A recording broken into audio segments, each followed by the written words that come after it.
সিরাজগঞ্জের কাজীপুরে বিএনপির রাজনীতির মাঠে নিজের জোরালো অবস্থান জানান দিলেন জনপ্রিয় কণ্ঠশিল্পী ও বিএনপি নেত্রী রুমানা মোর্শেদ কনকচাপা। উপজেলার চরগিরিশ ইউনিয়ন বিএনপির সদস্য সংগ্রহ ও নবায়ন অনুষ্ঠানে তিনি বেগম খালেদা জিয়াকে এক বিরল দৃষ্টান্ত হিসেবে অভিহিত করেন এবং আগামী নির্বাচনে সিরাজগঞ্জ ১ আসন থেকে ধানের শীষের প্রার্থী হওয়ার আগ্রহ প্রকাশ করেন।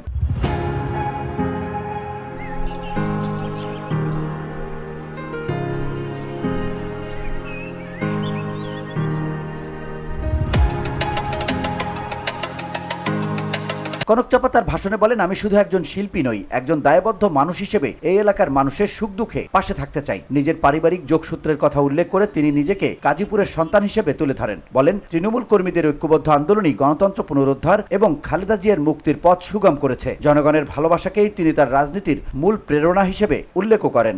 আমরা সবাই বলি বিএনপি মানে জনতার ঢল, জনতার শক্তি, জনতার বল।